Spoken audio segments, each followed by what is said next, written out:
Buenas noches, un saludo muy cordial a todos los televidentes del país. Estamos en Modo Colombia, el programa institucional de Zoom Canal Institucional, Canal Universitario Nacional, Zoom Canal Universitario.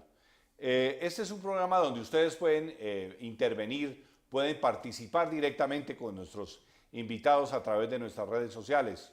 Hoy un programa muy especial, mi invitado es Carlos Arturo Velandia, quien alguna vez fue dirigente del ELN, el Ejército de Liberación Nacional. En esas épocas él se llamaba Felipe Torres.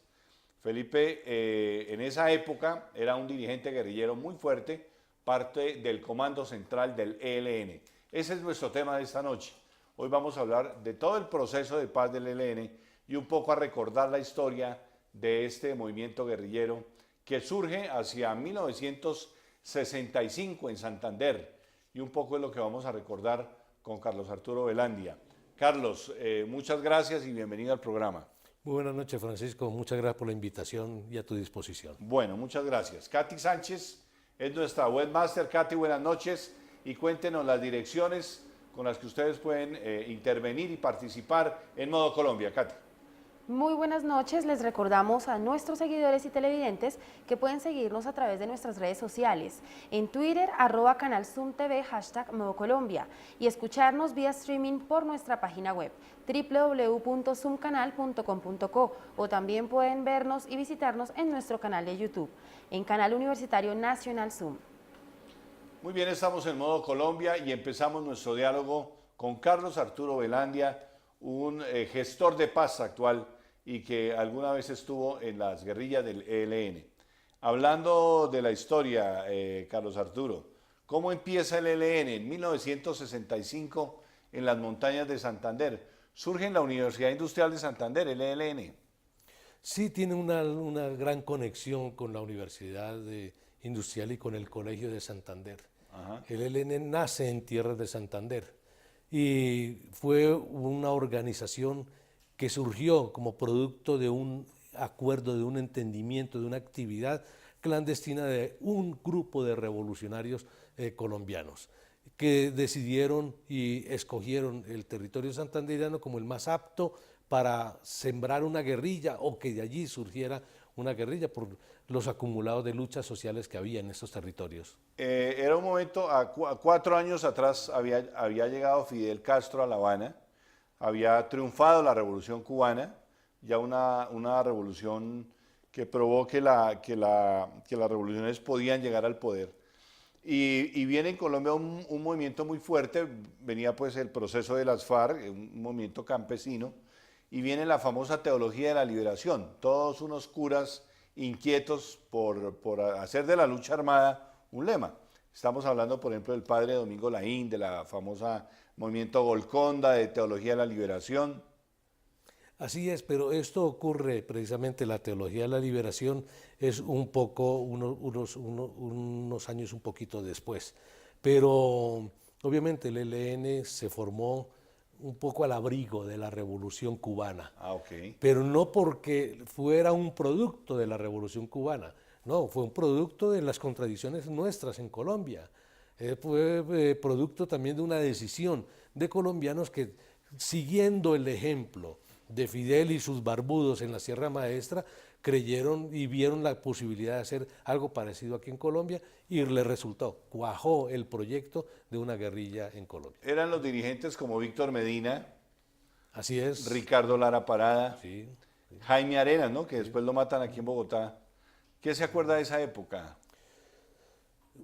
El surgimiento del ELN, que fue en el año 1964, el 4 de julio fue su primera marcha. ¿En Simacota? No, la toma de Simacota fue en 1965, el 7 de enero, es la aparición pública. Okay. Pero hay un lapso de 7 meses que el país no conoce, que es el momento en que se forma el grupo en el monte, en San Vicente de Chucurí, hace su primera marcha, hace sus entrenamientos, recluta combatientes, crece, se prepara, hace el asalto el 7 de enero de 1965 a Simacota y lanza su proclama, que se conoce como el Manifiesto de Simacota. Ahora bien, al mismo tiempo en el país era un hervidero de luchas sociales. Es decir, la situación que se vivía de contradicciones sociales, de lucha de clases, estaba totalmente viva. Vivo al punto pues de que para la fecha se había instaurado en el país un régimen bipartidista excluyente que no permitía ninguna opción distinta de hacer política. Era el Frente Nacional. Era el Frente Nacional. O se era liberal o se era conservador. Pero quien fuera comunista o socialista o pensara de otra manera no tenía opciones ni era escuchado. Es más, era sacado del camino a sangre y fuego. De modo pues que no había opciones para la oposición y precisamente Camilo Torres, un curita, hijo de una familia oligárquica muy reconocida pues en Bogotá y en el país, termina alzándose en armas y planteando que no hay una opción posible de la legalidad.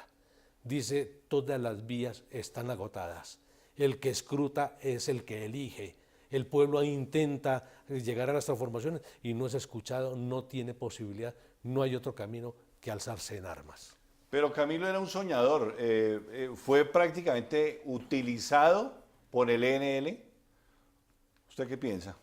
No, para nada. ¿Sacrifican no. Inútilmente a Camilo o no? Sin duda que Camilo es un soñador, pero todos los revolucionarios lo somos. Claro. De una manera, soñamos con una nueva sociedad, soñamos con unos cambios, unas transformaciones, por unas vías, otros por otras vías. Pero Camilo termina siendo, pudiéramos decir, consecuente con su forma de pensar. Es una persona que llega a unas conclusiones de cambios radicales y de luchas radicales, y esto lo emparenta con la lucha radical que plantean las guerrillas del ELN. Obviamente el ELN observa el movimiento del Frente Unido de Camilo Torres, tiene nexos clandestinos con Camilo, y Camilo empieza a ver que el ELN es una opción. Es decir, Camilo no llega al ELN engañado.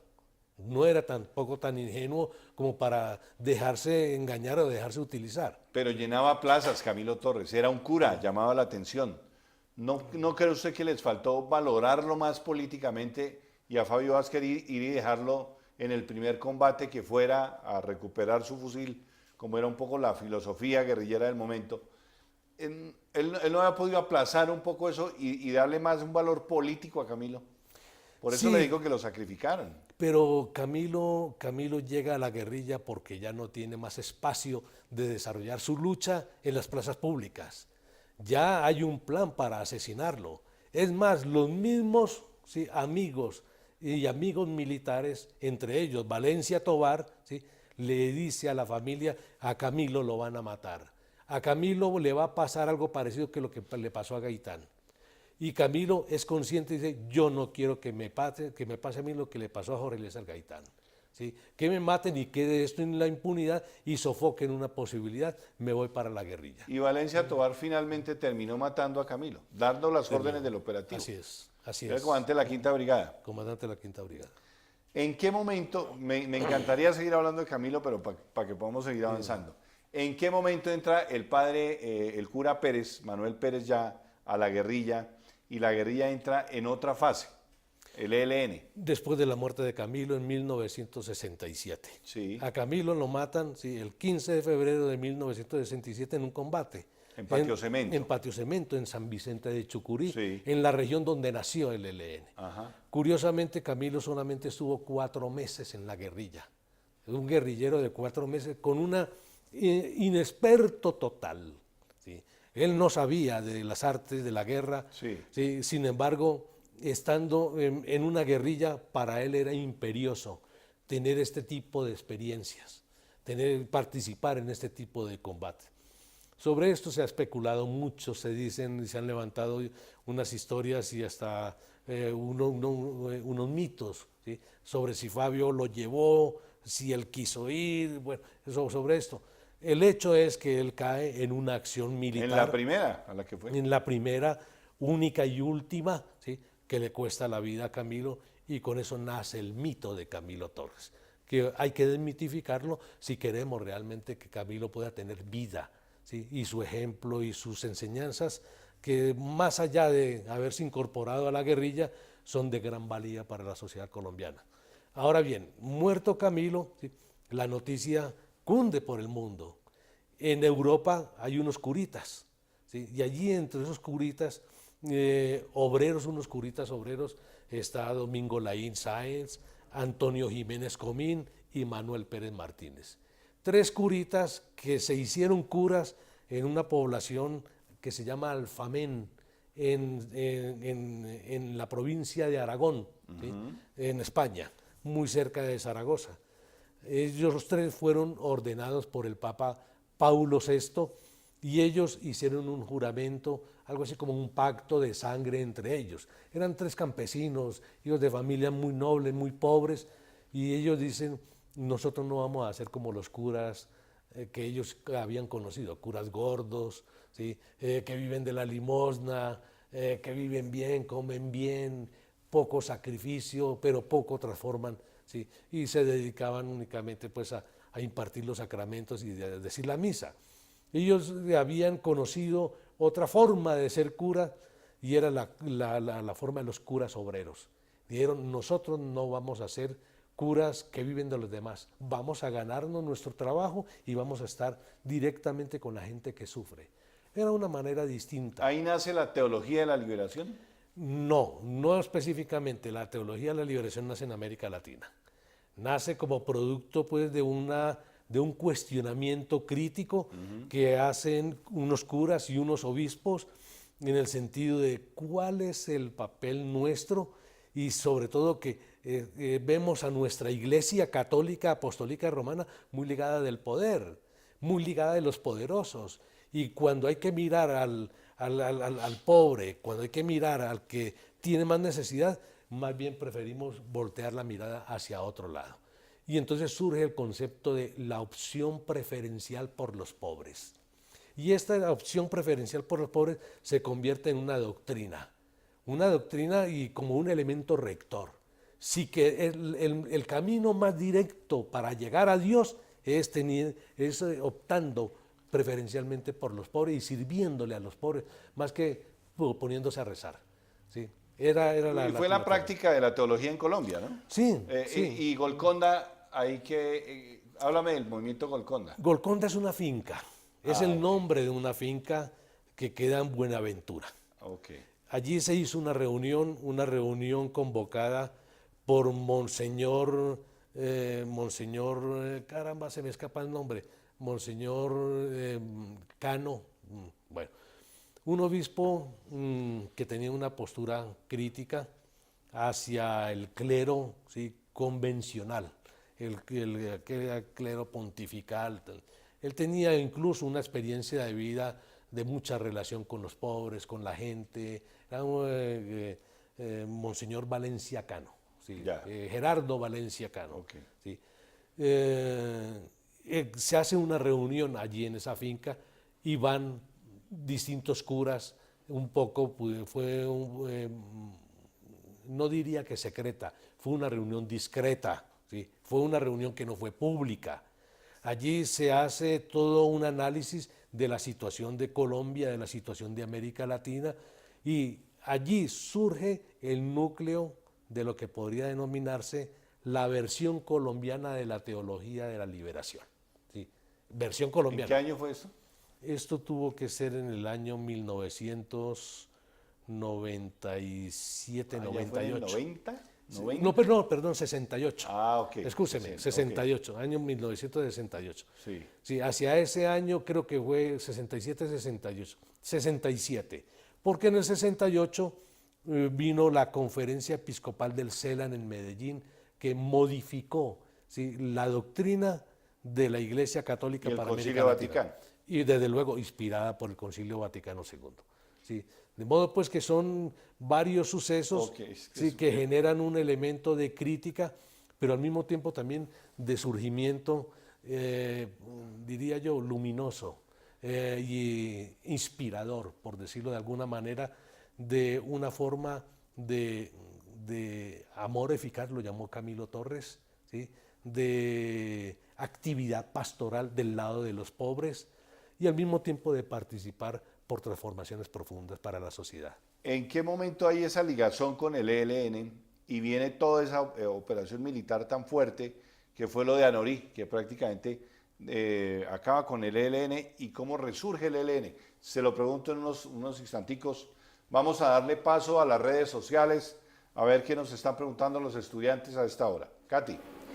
@Prieto07 pregunta, siendo usted gestor de paz, ¿cómo ve usted los actos de violencia del ELN teniendo en cuenta que ya se ha hecho un nombramiento de un proceso de paz?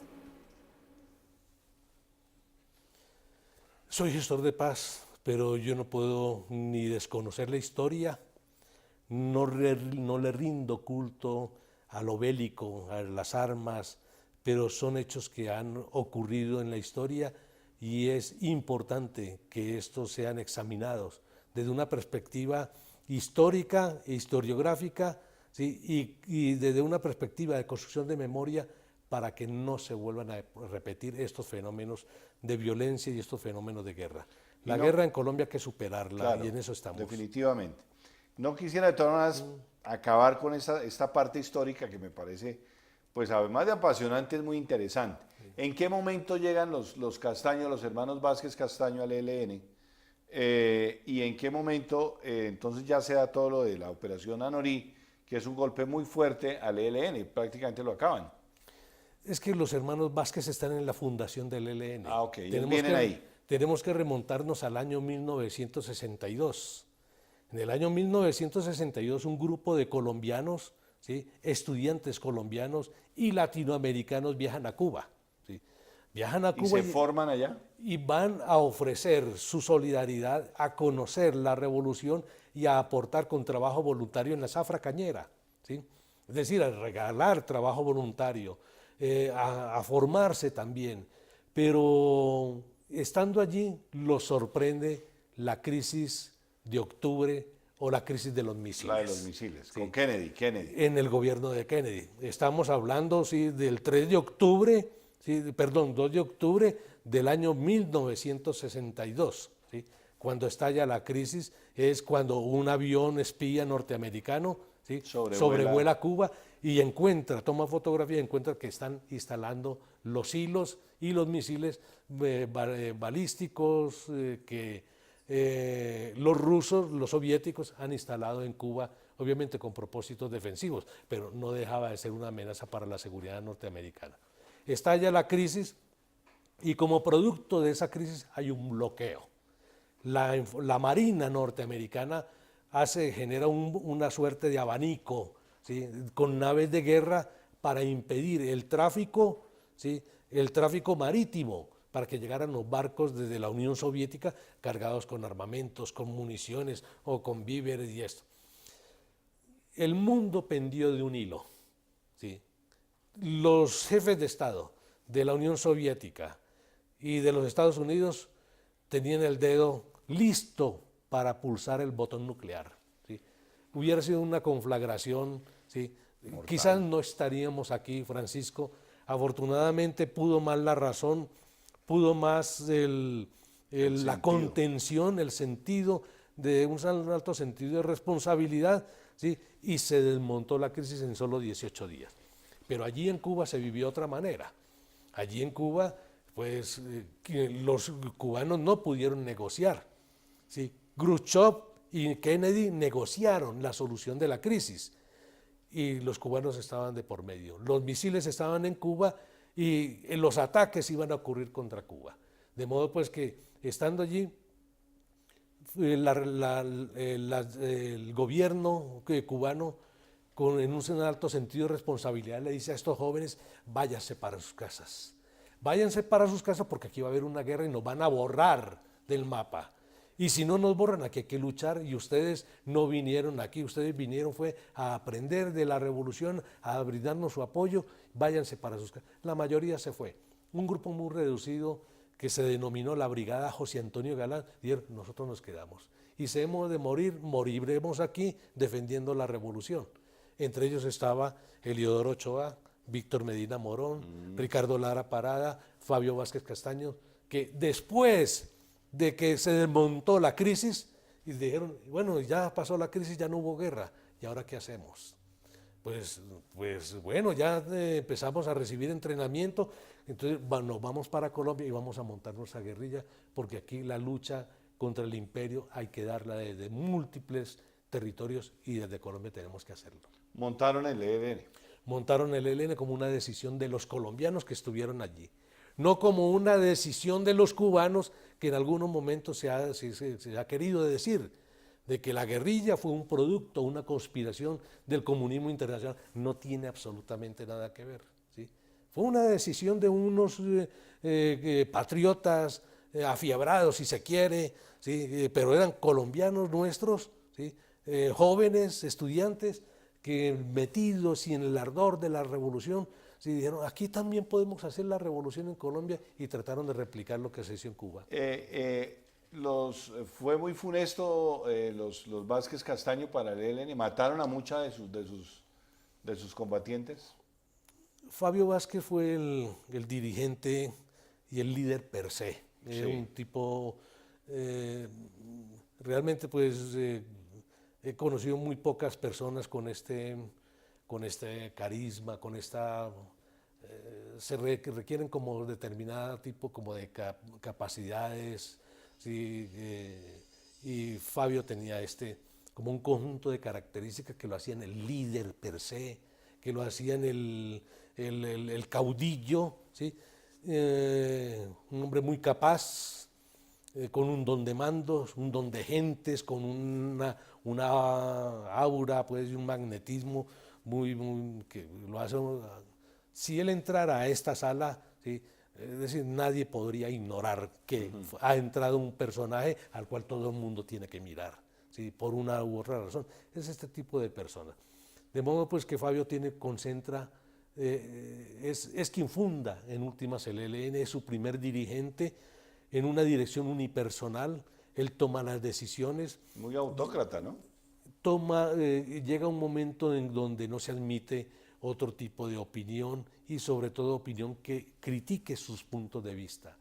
Él tiene una visión equivocada, ¿sí? Ya sabemos que era equivocada, y en aquellos momentos también se sabía que era equivocada, una visión campesinista de la lucha, en un momento donde la formación social colombiana se ha venido modificando, donde ya hay unos conglomerados urbanos y donde hay un proletariado agrícola, hay un proletariado obrero, fabril, en las ciudades. Entonces la formación colombiana no es eminentemente campesina, sin embargo él tiene una visión campesinista y donde plantea como una dicotomía, una cosa, y lo plantea: el campo, ¿sí?, proletariza y la ciudad aburguesa, ¿sí? Y pone en cierta forma a confrontar, ¿sí? El combatiente que procedía del urbano aparecía. No lo miraban bien. No era bien visto, era más flojo, era más no sé qué, este tipo de cosas. Sin embargo, el que venía de la ciudad era más ilustrado, porque había estado en la universidad, porque había leído mucho más y era mucho más dado a la crítica, y por allí es donde empieza a chocar y a ejercer de manera desproporcionada su autoridad. Exacto, mataron mucha gente de ellos mismos, sacrificaron mucha gente, los Bertulfos, ese tipo. El sacrificio fue terrible, la verdad, y esta es una de las... hace unos años, en el 2012 creo, yo escribí una carta dirigida a Gavino, un artículo que se llama Los Fusilados, en el que le planteo al ELN, a las puertas de un proceso de paz, y quizás el último proceso de paz, luego de 50 años de guerra, el ELN tiene que hacer un examen a su interior, hacer un examen y hacer un balance de 50 años y decir qué hemos hecho, qué tenemos en el debe y qué tenemos en el haber, ¿sí? ¿Cuál es el saldo que tenemos? Y dentro de ese saldo tenemos unas páginas, ¿sí? Hemos escrito unas páginas, ¿sí?, que son dolorosas y son vergonzosas. Y entre esa vergüenza, ¿sí?, está el sacrificio de auténticos revolucionarios. No me cabe la menor duda de que allí el ELN sacrificó a auténticos revolucionarios. A su mejor gente. ¿Sí? Quizás muchos entre ellos eran grandes revolucionarios que murieron siendo revolucionarios producto de consejas internas y producto de malos entendidos y de un ejercicio despótico del poder y de la autoridad. Bueno, vamos con las redes sociales. Si pudiéramos escoger, Katy, las preguntas que nos lleven en este evolución histórica que estamos hablando del ELN, para no saltarnos al proceso de hoy, a lo que vamos a llegar, obviamente. Pero me interesaría, Katy, si conocemos preguntas que podamos desarrollar esta parte histórica del ELN. Siga, Katy. ¿Tenemos? Sí, claro, por supuesto, Francisco. @Carla pregunta, ¿qué anécdota tiene usted de nunca olvidar cuando estaba como comandante en el ELN? Debe tenerlas todas, ¿o no? Bueno, muchas. ¿En qué año empezó en el ELN? En los años 70, sí. Okay. Sí. Es decir, no es posible precisar una fecha, un día, una hora, pero fue pues, en los comienzos de los años 70. Sí, quizás una anécdota interesante, y es en el campo de la batalla. ¿Sí? Yo fui jefe militar y en una región, ¿sí? En una región de Antioquia, en un momento dado nos encontramos. ¿Sí? Yo dirigiendo un grupo militar y del otro lado había, ¿sí? un capitán, ¿sí? dirigiendo también un grupo del ejército. militar del ejército. Ese capitán, ¿sí? El contingente de ejército ya estaba terminando el servicio y me manda un mensaje con los campesinos y me dice en un mensaje escrito de su puño y letra, me dice: comandante Felipe, soy el capitán fulano de tal, ¿sí? Estoy al mando de esta patrulla, ¿sí?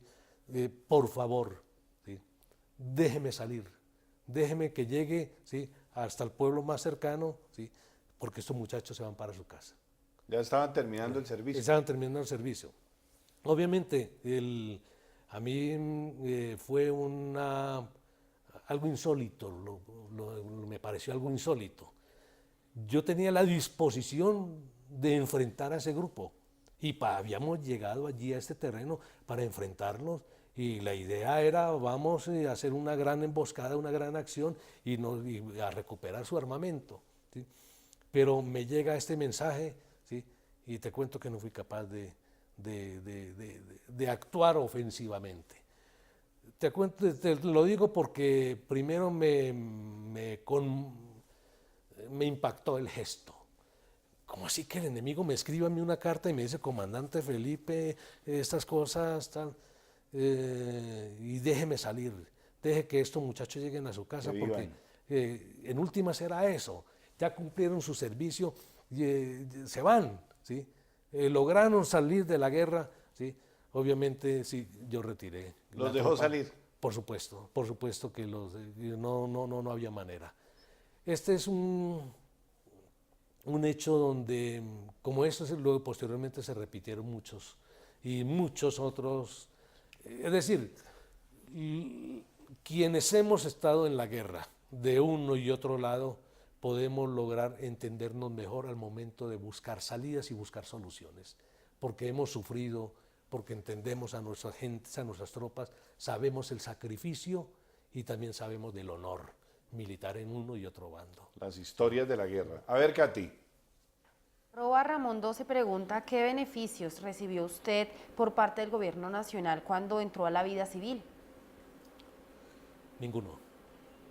Ningún tipo de beneficio, en el sentido de que cuando yo hago dejación, porque hice dejación de armas individual y se lo comuniqué primero a mi organización, digo: no disparo un solo tiro más, me voy de la guerra, seguiré trabajando por el proceso de paz, por buscar el final de la guerra y construir paz. Se lo comuniqué al conjunto de la sociedad, obviamente se lo comuniqué también al gobierno. El gobierno obviamente tiene unos programas que hoy en día lo dirige, ¿sí? la Agencia Colombiana para la Reintegración, la ACR. ¿Sí? Yo no acudí allí a pedir beneficios, no. Simplemente notifiqué que hacía la dejación de armas, pero no he tenido ningún tipo pues, de trato ni de ayuda en ese sentido. ¿El ELN fue aniquilado prácticamente en Anorí? Sí, el ELN llegó a pudiéramos decir casi que su exterminio en términos militares podemos decir que se produjo. Y con ello se desató una crisis interna, producto también de unas voces críticas que se levantaron desde las bases guerrilleras cuestionando no solamente la mala gestión militar que produjo ese fracaso militar de destrucción de un frente completo de más de 100 personas y la muerte de más de 100 personas, entre ellas los dos hermanos de Fabio Vázquez, Manuel y Antonio Vázquez, murieron junto con otros grandes compañeros y revolucionarios del ELN, murieron allí. Pero surge una crítica sobre el ejercicio del mando y sobre el rumbo que tenía el ELN, y se plantea la necesidad de hacer una reevaluación o un replanteamiento. El replanteamiento era, oiga, reexaminémonos, aquí hay algo que no funciona. ¿Sí? Y ese reexaminémonos fue la crisis que duró más o menos hasta el año 1983, cuando en una reunión nacional que se llamó la Reunión Nacional Mártires y Héroes de Anorí, el ELN vuelve y se reencuentra, que estaba hecho 1000 pedazos, como un cristal cuando se rompe en el piso, se recogen los pedazos y todos eran prendidos de la bandera roja y negra. Todos somos ELN, pero somos distintos. Llega un momento donde dice, oiga, podemos volver a ser un solo ELN, siendo distintos, pero teniendo unos elementos en común, un denominador común. Y se establecen unos principios organizativos, ¿sí? Una dirección colectiva, se corrigen los errores del pasado y el ELN renace como el ave fénix de las cenizas. ¿Qué revive al ELN también económicamente hablando? La plata de la Mannesmann, por ejemplo. Sin lugar a dudas, el ingreso de dineros le permitió al ELN acompañar y desarrollar un esfuerzo orgánico muy importante que catapultó al ELN, y algo así como en 1983 el ELN tenía 3 estructuras rurales, en el año 1989 tenía 60. Impresionante. ¿Sí? Un crecimiento impresionante, llegar a otros territorios donde antes nunca había estado, pero esto no fue posible única y exclusivamente producto de un esfuerzo económico y un esfuerzo orgánico. Era también las condiciones políticas que vivía el país que permitieron que los grupos surgieran, que los grupos echaran raíces. ¿Es cierto que Werner y Micaela Maus llegaron con 2 maletas llenas de plata allá a la serranía de San Lucas y que eso permitió mucho volver a reavivar el ELN? ¿Eso es cierto? Werner Maus, sí, y Micaela, su compañera, su esposa, servían para una empresa, la Control Risk, creo que se llamaba. Que era de secuestro. Era una empresa de riesgo. Secuestros, sí. Y este era un personaje que había estado, era un profesional de este tipo de situaciones, de tratar en situaciones de muy alto riesgo y situaciones críticas. Pues la Mannesmann contrata los servicios de este señor, ¿sí? Y obviamente ellos entran en tratos con el ELN y saben manejar la situación y terminan haciendo los pagos que el ELN en ese momento, en esa época exigía. Quizás eran 2 o 3 o 4 maletas, no lo sé, pero sí eran ellos los que tenían ese tipo de actividad. Después, el nuevo ELN, ese que hoy conocemos, ¿hasta qué tanto fue permeado por el narcotráfico? Ningún tipo. Mire, el ELN mantuvo una línea roja, ha planteado una línea roja, ¿sí?, en relación con el fenómeno del narcotráfico. Y lo mantuvo como producto de una asunción, ¿sí?, de que el fenómeno del narcotráfico además generaba un impacto moral en la sociedad, además de su impacto en la salud pública. Es una visión bastante cristiana y pudiéramos decir bastante sostenida por Manuel Pérez Martínez. Manuel Pérez Martínez fue uno de los personas que sentó como los puntales, ¿sí?, de esa línea, de esa raya roja, ¿sí? Nunca nos meteremos nosotros en la actividad del narcotráfico. y el ELN nunca se metió en la actividad del narcotráfico. Ahora bien, pero el ELN por esa vía ¿sí? Es una organización que está creciendo y requiere el sostenimiento de su aparato y sobre todo de su aparato en medio de la confrontación. Esto es supremamente costoso y requiere unos recursos. ¿Y cómo se financian ahora?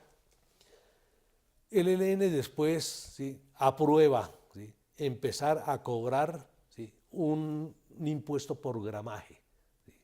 a los productores de coca y de pasta básica de coca. Quien produce paga ¿sí? al ELN un tributo, de la misma manera como todas las actividades económicas terminan tributando ya sea al Estado o a la misma guerrilla. ¿sí? Ahora bien, ¿sí? algunas estructuras en zonas claramente cocaleras y de esto quizás hayan tenido otro tipo de actividades, al menos lo observa uno a través de los medios, pero no solamente de medios, sino de organizaciones, ONGs que llegan al territorio, gobiernos locales, las iglesias. Yo he tenido la posibilidad de hablar con muchos y preguntarles a muchos curas, a alcaldes, a gobernadores, ¿sí? en su experiencia, ¿qué ha podido usted ver y documentar? ¿Sí? ¿Hasta dónde el ELN tiene implicaciones con el fenómeno del narcotráfico? He encontrado respuesta, dice, en mi territorio ninguna. ¿sí? En mi territorio cobran el gramaje. En mi territorio los he visto con otro tipo de tratos. ¿sí? Tratos que tienen algo así como ayudan a cuidar una pista a cambio de que les traigan armas. ¿sí? Esto es una relación distinta a cobrar un gramaje. De modo pues que veo que hay una aproximación y en esa aproximación se pueden cruzar ¿sí? esa línea o la línea roja termina no siendo tan roja. Entremos entonces al ELN de hoy, el que está negociando con el gobierno. Ahora sí miremos ese tipo de preguntas, Katy. @soymujer pregunta ¿cuál es su granito de arena para contribuir a la actual paz en un país víctima de tanta guerra? Pues bueno, me parece extraordinario, ese es el granito de arena que puede poner cada uno de los colombianos y el mío en lo fundamental tiene que ver con ayudar a crear ambientes positivos para el proceso de paz, sobre la base de contribuir a hacer pedagogía. Permanentemente estoy dictando conferencias en universidades, en colegios, en gimnasios, en colegios infantiles, en sindicatos, en barrios. Participo también en espacios de análisis a los cuales me invitan algunos canales o algunos medios, espacios como este, por supuesto, de modo pues que contribuyo mucho en eso. También contribuyo ¿sí? A través de escritos, ¿sí? con una visión crítica, propositiva, de examinar el proceso de paz, señalar aspectos o llamar la atención sobre aspectos que considero son neurales o las partes deban tomar en cuenta y también eventualmente les escribo a las partes. Todo esto lo hago a través de los medios ¿sí? y lo hago de manera pública.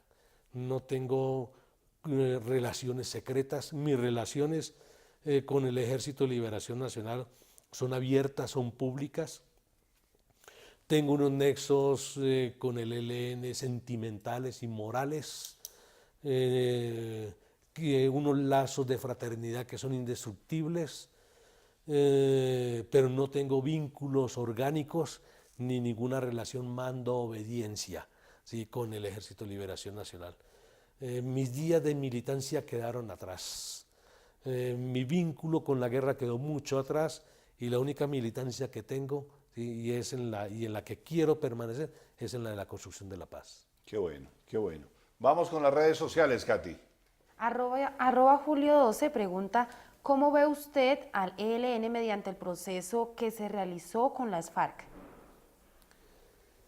El ELN está desarrollando su proceso, un proceso bastante singular, como singular es el ELN. ¿sí? pensar medir al ELN a partir de las variables o como es las FARC es un equívoco. El ELN simplemente es otra cosa, es diferente. ¿Sí?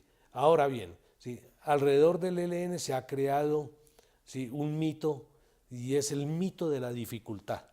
Y se ha venido generando una idea, es que con los helenos todo es difícil, el diálogo con los helenos es difícil, es supremamente complejo, es muy enredado, es difícil, ¿sí? Y yo digo, eso no es cierto, ¿sí? El ELN simplemente es diferente. No hay que pretender que el ELN se modifique, se cambie para que se acomode a la lectura que yo tengo, ¿sí? Es decir, hay que buscar más bien la manera de generar formas de entendimiento que me hagan posible reconocer que el ELN es distinto, pero con él puedo conversar, con él puedo resolver los problemas que se resolvieron también con la FARC, de manera diferente. Por eso la agenda del ELN es singular, su proceso también es muy particular, tiene un elemento muy importante en la agenda como es el de la participación de la sociedad. Es complicado, sí es cierto, juntar a la gente y a la sociedad para que participen en un proceso de paz, porque también esa participación tiene que tener una utilidad. Es decir, esa participación ha de ser útil, no es la participación por la participación. Y ha de ser útil para tres cosas. Uno, ¿sí?, para ayudar a acabar la guerra. Dos, para ayudar a crear condiciones positivas para que la sociedad quede empoderada, ¿sí?, y con capacidad para dirimir los conflictos sociales, económicos, territoriales, sin el uso de la fuerza, sin el uso de las armas. Y tres, ayudar para que el ELN haga el tránsito de la lucha política con armas a la lucha política sin armas, ¿sí? Entonces ha de ser útil, pero es también un diálogo y una participación que tiene que ser justa, que ayude, ¿sí?, que contribuya a resolver los grandes problemas del país, ¿sí?, pero sabiendo que no todo se puede resolver en un mismo momento, en una misma mesa y con unos mismos actores. Aquí la participación es de toda la sociedad. Hay que entender, ¿sí?, que el primer momento por el cual tenemos que esforzarnos es por parar la guerra, acabar la guerra, superar la guerra. Ese es el primer. Adelante. El paso siguiente es lo que llamamos nosotros el periodo de posguerra o de rehabilitación posbélica o de construcción de paz en el posconflicto armado, ¿sí?, que es lo más correcto, la manera de denominarla, donde el ciudadano es el protagonista. Fíjese, Francisco, que en la guerra el protagonista es el combatiente, es el guerrero, son los generales. En la posguerra o en el posconflicto armado, el protagonista es el ciudadano de a pie. Nosotros en condición de ciudadanía y de derecho pleno como ciudadanos, los exguerrilleros en ejercicio de pleno de derechos ciudadanos, también será protagonista en esa etapa, pero para desarrollar las transformaciones, buscar las transformaciones sin las armas. Entonces, los momentos son distintos, no todo puede resolverse en un mismo momento y en una misma mesa. Muy bien. Katy, vamos con redes sociales. @Carmen19 pregunta, ¿cómo se ven en un futuro el ELN como partido político o grupo guerrillero? Yo no veo al Ejército de Liberación Nacional como un partido político, realmente no. El ELN no tiene esta contextura, ¿sí?, porque el ELN no es un instrumento para sí, es decir, el ELN no es el fin, el ELN es un medio para canalizar, para invitar, para sensibilizar, para dirigir luchas sociales, pero sobre todo para organizar. Una vez superada la guerra, muy seguramente el ejército dejará de ser ejército de liberación nacional, buscará obviamente mantener las luchas por una nueva sociedad y estas cosas, pero aquí en Colombia ya hay otros movimientos sociales, movimientos políticos, ¿sí?, que vienen desarrollando este tipo de luchas. Yo creo que habrá un proceso de chorreamiento o de vaciamiento o del ELN se subsumirá, ¿sí?, en los movimientos que ya existen. Muy distinto a las FARC. Las FARC sí iban a construir un partido. El ELN Sí, no. el ELN no. ¿Entendieron que ya no se puede ganar el poder por la lucha armada? Totalmente. Totalmente, y en esto no hay equívoco, lo entendió las FARC, lo ha entendido el ELN y también lo ha entendido el gobierno. Como también el gobierno ha entendido que tampoco a punta de guerra va a detentar el poder, ¿sí?, que va a tener que hacer modificaciones y modificar el statu quo, ¿sí? Es decir, va a tener que hacer reformas, va a tener que hacer adaptaciones. Aquí nosotros nos metimos, la sociedad colombiana, caímos en una trampa, la trampa de la guerra.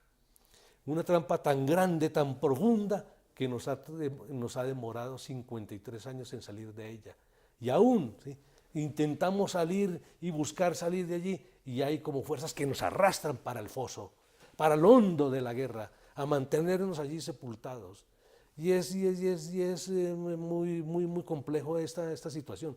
Pero yo creo que hay más voluntad de salir de la guerra. De acabar la guerra. De acabarla. Finalmente no deja nada la guerra. Nada. El enemigo real Nada. es la guerra, no es el otro, es la guerra. Así es, ese es el enemigo de derrotar. La guerra es el enemigo de derrotar. Pero yo creo que ya lo hemos hecho. Yo creo que la guerra ya tiene los días contados. Estamos más de la mitad del río para allá. Ya devolvernos es muy difícil. Es que yo creo que es incluso imposible, ya es inviable. Fíjese en la situación de las FARC. Las FARC están a unos días de cumplirse el día D más 180. Están pasando por una situación de crisis el proceso. Sin embargo, hay una voluntad, ¿sí?, de cumplir. Lo coronan. Lo hacen. Lo coronan. A ver, Katy. @Jaime pregunta, si tuviera la posibilidad de quitar o agregar algo al proceso de paz, ¿qué le cambiaría si en este caso llegaran a hacer los mismos acuerdos con las FARC? Bueno, los acuerdos de las FARC de La Habana son acuerdos a los cuales se llegó en medio como resultado de un trabajo impresionante, el trabajo titánico, sí, que desarrollaron las dos delegaciones, el gobierno y las FARC, por lograr un entendimiento, es impresionante. De modo pues que sería pretencioso de mi parte, desde afuera y sin el mayor esfuerzo, pretender decir esto es lo que hay que modificar o eso. No, los acuerdos que se han construido son acuerdos que generan, ¿sí?, la satisfacción de las partes, satisfacciones a medias, pero es lo que pudieron producir dos partes enfrentadas. El acuerdo posible. Era el acuerdo posible, y te agradezco que hayas mencionado esa palabra. No, porque es que las paces que estamos haciendo no son las paces que deseamos, que anhelamos, son las paces que son posibles construir luego de 50 años de darnos bala, carajo. Qué bueno, qué bueno. ¿Valió la pena? ¿Valió la pena haber matado tanta gente, haber cogido las armas? ¿Valió la pena? No, pero yo lo miraría desde una óptica distinta. Colombia pudo haber modificado su destino si hubiese sido otro el comportamiento de las élites y sobre todo la clase dirigente. Aquí durante 200 años la clase dirigente ha sido esquiva al asumir sus responsabilidades. Lo que hicieron en el año 57, ese pacto que aparentemente ponía fin a una confrontación que fue la guerra civil, ¿sí?, que fue el periodo largo de violencia, ¿sí?, ese pacto nacional fue la cuna de la guerra que estamos viviendo en la actualidad, porque nos excluyó a muchos otros, y eso es una responsabilidad histórica. De modo pues que las cosas terminaron siendo como son, aunque yo hubiese deseado que hubiesen sido muy distintas. A mí me lo han preguntado, si a usted pudiera hacer las cosas de una manera distinta, diré, obviamente que sí. Y si en mí hubiese estado poder evitar la guerra, lo habría evitado, si no hay la menor duda. Pero los hechos históricos son los hechos históricos. Además, esa violencia bipartidista de los 50 no es una violencia de la que tú puedas deslindar la violencia del 60 y la que sigue de ahí para adelante. Ahí se origina esta guerra también, en la violencia partidista del 60. Por supuesto. Del 50, perdón. Por supuesto, porque es que somos un acumulado, es decir, es un fenómeno de yuxtaposición, de paces mal hechas, de conflictos no acabados, De traiciones, de ¿no? traiciones, todos los pactos anteriores, incluso algo muy curioso, desde 1779 para acá, desde la insurrección de los comuneros, que fue trampeada, que fue traicionada, hasta la fecha los pactos de paz han sido todos traicionados. Todos traicionados. Fíjate la entrega de los guerrilleros liberales del Llano de Guadalupe Salcedo, también fue traicionada de esos movimientos. Traicionada, una guerra dirigida por los dos partidos, liberal y conservador. Y a Guadalupe lo asesinaron aquí en las calles, allí enfrente de Matatigres en el año 57, en el año 1956 creo. Sí, claro. Sí. Guadalupe había confiado en la amnistía de Rojas. Sí. Bueno, pues ha sido, vamos con unas últimas intervenciones de las redes. El diálogo ha sido muy rico y el tema a mí me encanta, pero pues el tiempo se nos acabó. A ver, Katy, últimas dos intervenciones. @Pérez17 pregunta, ¿cómo ve usted el tema de la reparación de víctimas en el proceso de paz? La reparación, un tema supremamente amplio. Sí, este está asumido en el proceso por parte de las FARC. Entre el gobierno nacional y las FARC está asumido. Las dos partes, como en el conflicto, como generadoras de víctimas, han aceptado corresponsabilidad, ¿sí?, en ese hecho de producir víctimas, y ambas han aceptado que siendo las víctimas sujetas de reparación, ellos son protagonistas también y actores de esa reparación. Y tendrán que repararlo con sus propios recursos hasta donde sea posible disponer de estos recursos. No sé qué tantos recursos tenga la guerrilla de las FARC para reparar. Ahora bien, el ELN, ¿sí?, ha aceptado, ¿sí?, y ha planteado una ética, ¿sí?, al asumir el punto de víctimas, y lo ha planteado en una frase que la ha repetido Pablo Beltrán: verdad toda, verdad todos. ¿Sí? Y esta verdad toda, verdad todos nos va a llevar, o va a llevar a las partes, gobierno y guerrilla del ELN, ¿sí?, a ponerle la cara a las víctimas, para hacer justicia, ¿sí?, a poner la cara a las víctimas para repararlas, y a poner la cara a las víctimas para que haya verdad y para que no vuelva a ocurrir lo que ha pasado. Y seguramente, sí, el ELN tendrá que reparar, ¿sí?, los daños que haya causado, mitigar el dolor que haya también generado, ¿sí? Y puedo decirlo con conocimiento de causa, que hay una disposición sincera y muy activa del ELN en la mesa en estos temas. ¿Usted cree que aparte de los combatientes, quienes los mandaron a matarse, tanto del lado de allá como del lado de acá, algún día le van a responder al país? Yo creo que sí. Los que están detrás de esta guerra. Yo creo que sí, tienen que hacerlo. Si no es así, no podremos curar nunca las heridas.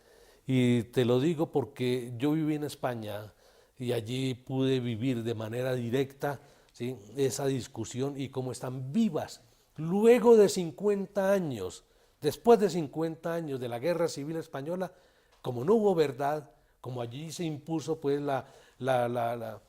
un vencedor, ¿sí?, y ese vencedor no ha permitido que haya verdad, que haya reparación, que haya reconocimiento de las víctimas, ¿sí?, que haya una historia contada, ¿sí?, de modo, esta es una herida abierta, y permanentemente hay conflictos, ¿sí?, y es una herida abierta, y eso no lo quisiera para mi país. ¿Quién está detrás de esta guerra? ¿Quién estuvo detrás de esta guerra?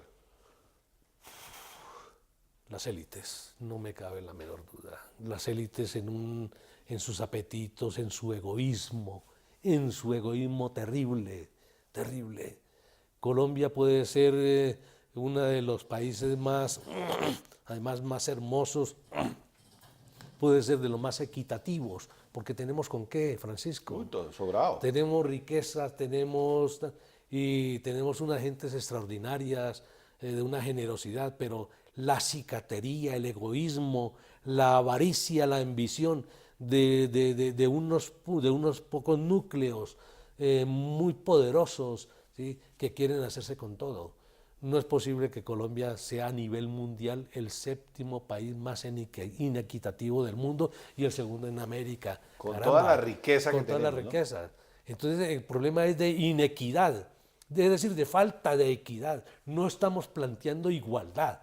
Yo no quiero ni quiero que se entienda que es que los ricos dejen de ser ricos y los pobres se cojan las riquezas de los ricos. No, es que haya más equidad, haya más equilibrio. Es que porque los pobres dejen de ser tan pobres, dejen de ser tan pobres. no que no haya ricos. Al menos eso. ¿Sí? Bueno, última pregunta, Katy. @Pedro192030 pregunta, ¿qué proyectos tiene a futuro para seguir en la lucha de una paz estable y duradera? Proyectos a futuro. Caramba, el proyecto de futuro es el proyecto del día de hoy, ¿sí? Ayudar a concluir el cierre de este conflicto armado interno de guerra entre colombianos, ¿sí? Y contribuir, ¿sí? A que se siembre la paz, ¿sí? Que se siembre la paz y sobre todo participar de manera muy activa. Muy seguramente se darán grandes discusiones y quizás en algún momento se piense que tenga que darse una Asamblea Nacional Constituyente o examinar los problemas del país a la luz, ¿sí? De un tipo de decisiones de esta. Si se diera un escenario de una Asamblea Nacional Constituyente, yo sí quisiera ser constituyente. Carlos, ¿la sociedad le perdona? ¿O el ser exguerrillero es muy difícil en Colombia? Es muy difícil, te cuento, es muy difícil y la vamos a tener, yo la he tenido muy difícil y los exguerrilleros, quienes van a hacer dejación de armas, también pasarán por situaciones muy parecidas por las que yo he tenido que pasar. Pero finalmente, sí, esto se superará generacionalmente. A la vuelta de 20 años que se pasan volando, sí, Colombia será distinta. Y Colombia estará reconciliada. Que Dios lo oiga, que así sea, para bien de todos. Ha sido una charla muy interesante, pues yo la disfruté mucho. Nos falta todavía seguir hablando muchas cosas, pero muchas gracias por habernos acompañado, Carlos. Gracias a usted, Francisco, al canal, sí, al programa interesantísimo y bueno, a tu disposición para otra ocasión. Espero que nos veamos en La Paz, nos sigamos viendo en La Paz. Nos serviremos en La Paz. Y a ustedes muchas gracias, nos vemos en la construcción de un nuevo país. Gracias a Germán Pérez, a Andrés Peña, a toda la gente del personal técnico de Zoom, a los muchachos de Programar Televisión, a Merillanet Gutiérrez, su gerente, a todos los que nos han acompañado esta noche y muchas gracias a ustedes por estar con nosotros. Seguimos aquí todos en Modo Colombia, en la construcción de un nuevo país. Buenas noches.